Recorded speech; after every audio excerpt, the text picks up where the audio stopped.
मैंने अपनी पत्नी को छोड़ दिया और अपने ट्यूशन स्टूडेंट से शादी कर ली। शादी की पहली रात जब मैं कमरे में गया तो उसने कहा, अलमारी में एक खत रखा है, पहले उसे पढ़ लीजिए। मैंने खत खोला।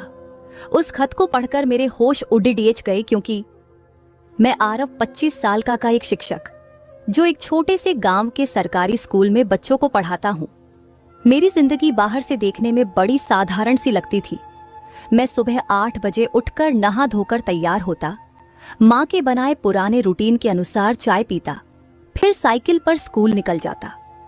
जीवन सीधा सादा था। मेरी दुनिया में ज्यादा कुछ बदलता नहीं था, बस मौसम ही बदलते थे, पर मेरा वक्त नहीं। मेरी शादी को 6 साल हो चुके थे। प्रज्ञा मेरी पत्नी, लेकिन मेरे मन के भीतर एक तूफान चल रहा था जो उस रात और तेज हो गया जब प्रज्ञा और मेरे बीच फिर से वही पुरानी बहस छिड़ गई। आरव, तुम मुझसे दूर दूर क्यों रहते हो? मैं खड़ा रहा। मेरे पास कोई जवाब नहीं था। मैंने गहरी सांस ली और कड़क आवाज में कहा, प्रज्ञा, मैंने तुम्हें अभी तक अपनी पत्नी के रूप में कबूल नहीं किया है। वह चुप हो गई। प्रज्ञा कभी भी उस तरह की औरत नहीं बनी जैसी एक साथी जीवन भर के लिए होनी चाहिए। शादी की पहली रात से ही हम दोनों के बीच कोई भावनात्मक जुड़ाव नहीं बन पाया था। प्रज्ञा ने कई बार कोशिश की, बातों से, प्यार से, समझदारी से, लेकिन आरव का व्यवहार हमेशा झुंझलाहट भरा रहता था, तेज और तानों से भरा रहता। आरव प्रज्ञा की हर बात में गलती निकालता। कभी खाने में नमक कम है तो कभी जिंदगी में कम मजे। वह प्रज्ञा को हर समय नीचा दिखाता। दोस्तों के सामने, पड़ोस में, रिश्तेदारों के बीच, हर जगह वो उसे शर्मिंदा करता। प्रज्ञा धीरे धीरे अब खामोश हो गई, जैसे उसने समय से समझौता कर लिया हो। अब वो न बोलती थी और न ही शिकायत करती। एक तरह से उसने अपने भाग्य को स्वीकार कर लिया था, पर कुछ खालीपन जो हर इंसान के अंदर कहीं ना कहीं होता है, धीरे धीरे उसके मन में जमा होता जा रहा था।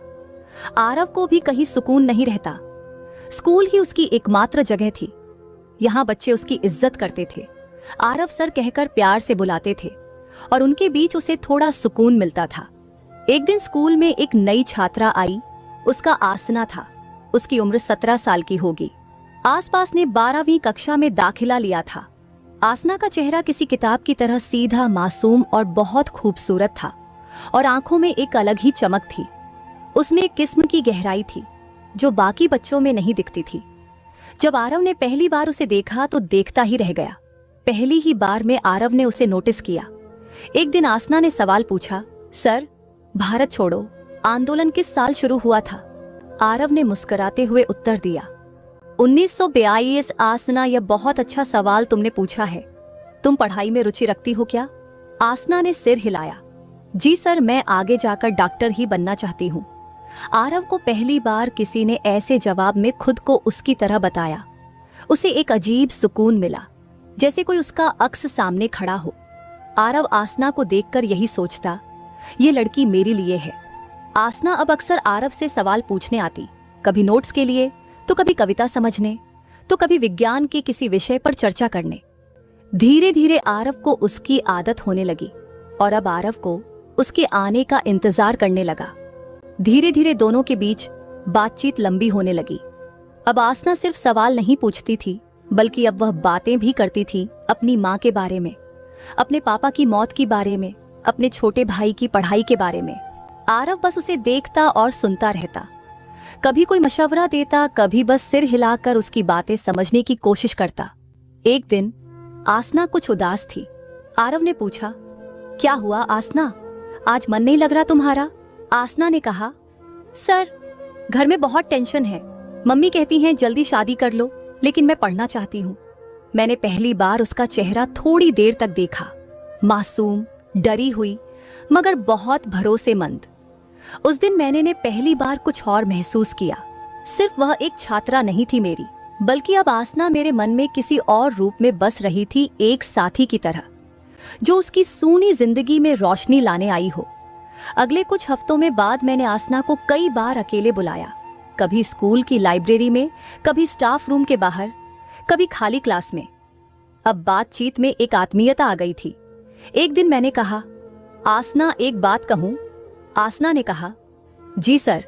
तुमसे बात करके लगता है मैं फिर से जिंदा हूँ। तुम्हें देखकर लगता है जिंदगी में फिर से कुछ अच्छा हो सकता है। आसना चौंकी लेकिन कुछ बोली नहीं। मैं बोला, मुझे मालूम है तुम अभी छोटी हो, मैं शादीशुदा हूँ, लेकिन क्या तुम जानती हो मेरी बीवी कैसी है? वो मुझसे नफरत करती है, मुझे खाना नहीं देती, बात बात पर अपमान करती है। मेरा दम घुटता है उस घर में। मैंने जानबूझकर अपनी पत्नी की बुराई की ताकि आसना को मुझसे हमदर्दी हो। आसना ने धीरे से कहा, सर आप शादीशुदा हैं, मैं आपसे शादी कैसे कर सकती हूँ? मैंने उसकी आंखों में देखा और धीरे से कहा, मैं उसे तलाक देने वाला हूँ, बहुत जल्द। मैं जिंदा रहना चाहता हूँ आसना, और वो जिंदगी तुम हो। आसना की आंखों में आंसू आ गए। वह चुपचाप वहां से उठकर चली गई। अगले दिन आसना स्कूल नहीं आई। मैं बहुत बेचैन हो गया। बार बार खिड़की से बाहर देखता, गेट की तरफ झांकता, लेकिन वह नहीं आई। तीसरे दिन बाद जब वह आई तो बहुत कमजोर लग रही थी। मैंने कहा, तुम इतने बाद क्यों आई? आसना बोली, सर मुझे डर लग रहा था, आपसे, खुद से, इस दुनिया से। फिर उसने एक लंबा पत्र थमाया जिसमें लिखा था, सर मैं नहीं जानती कि ये सब सही है या गलत, लेकिन आपने जो दर्द बताया वो मेरे अपने दर्द से बहुत मिलता जुलता है। मुझे नहीं पता मैं आपको चाहती हूं या नहीं, लेकिन आपके बिना अब स्कूल अधूरा लगता है। खत पढ़कर मेरी आंखों में आंसू आ गए थे। मैंने खुद से कहा, बस अब ये लड़की मेरी होनी चाहिए, चाहे कुछ भी हो जाए। अब मेरे मन में कुछ चलने लगा और फिर मैंने ठान लिया कि मैं आसना से शादी करके ही रहूंगा। उसके लिए मुझे चाहे जो करना पड़े मैं करूंगा। फिर मेरे दिमाग में एक आइडिया आया। मैं धीरे धीरे अपनी पत्नी के साथ व्यवहार अचानक बदल लिया। उससे ज्यादा मीठा बोलने लगा था, उसका ज्यादा ध्यान रखने लगा था। पहले तो उसे कुछ अजीब लगा, लेकिन उसने सोचा शायद पति अब सुधर गया है। फिर मैंने अपना काम शुरू किया। मैं हर रात को उसके दूध में थोड़ा थोड़ा जहर मिलाना शुरू कर दिया। धीमा जहर जो फौरन नहीं मारता, लेकिन धीरे धीरे शरीर को खत्म कर देता है। फिर कुछ दिनों बाद प्रज्ञा की तबीयत खराब होने लगी। उल्टी, चक्कर, कमजोरी। डॉक्टर ने जांच की तो रिपोर्ट में कुछ खास नहीं निकला। सबको लगा कोई अंदरूनी बीमारी है, और इधर मैं आसना से मिलता रहा। 1 महीने बाद एक सुबह प्रज्ञा बेहोश हो गई। मैं उसे अस्पताल ले गया, लेकिन तब तक बहुत देर हो चुकी थी। मैं रोने का नाटक करने लगा। मैंने अपनी सास को फोन करके बोला, मां जी, प्रज्ञा को कैंसर था, उसने हमें कभी बताया नहीं। मैं उसके लिए कुछ कर ही नहीं पाया, वो हम सबको छोड़कर चली गई। प्रज्ञा की मां रोती आई, शव देखकर पीट पीट कर रोने लगी, लेकिन मैं तब तक अपनी भूमिका निभा चुका था। कुछ महीने बाद जब शोक की रस्में पूरी हो गईं, तो मैंने सबको चौंकाते हुए ऐलान कर दिया, मैं अब आसना से शादी करूंगा। मेरे माँ बाप हैरान हो गए, बोले, तू अपनी स्टूडेंट से शादी करेगा, लोग क्या कहेंगे? मैं बोला, जिसको जो बोलना है बोले, मुझे कुछ फर्क नहीं पड़ता। धीरे धीरे गांव में ये बात फैल गई। गांव के लोग हैरान रह गए।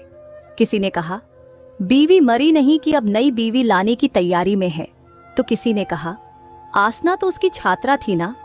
तो किसी ने आंखों ही आंखों में कहा, जरूर कुछ गड़बड़ है। मगर मुझे परवाह नहीं थी। अब मैं आसना के साथ था।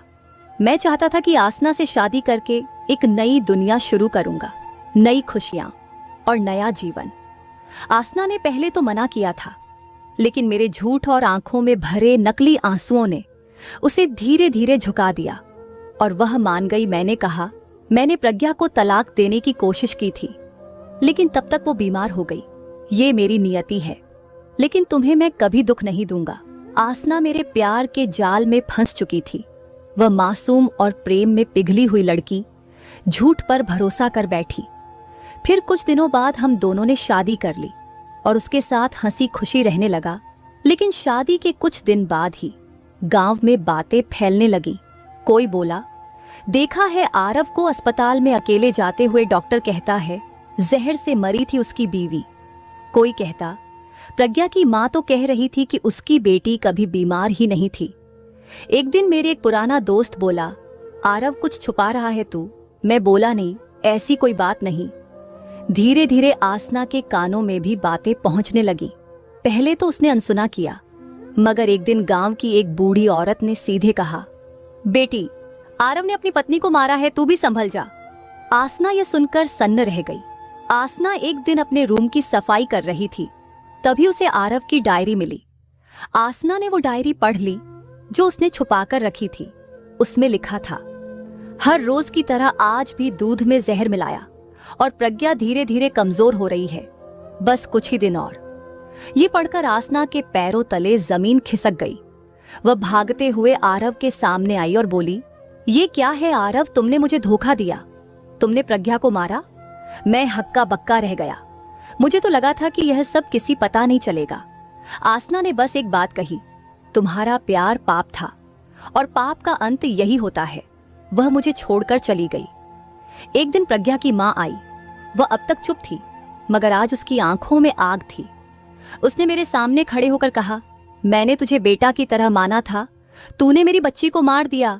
तेरा अंत अकेलेपन और घुट घुट कर तेरी मौत होगी।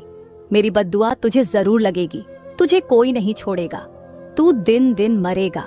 इतना कहकर वह चली गई। कुछ दिन बाद पुलिस आई।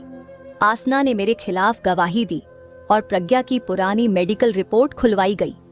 जहर के सबूत मिले और पुलिस मुझे गिरफ्तार करके ले गई। अब मैं जेल में है। मैं किसी जमाने में बच्चों का प्यारा शिक्षक था।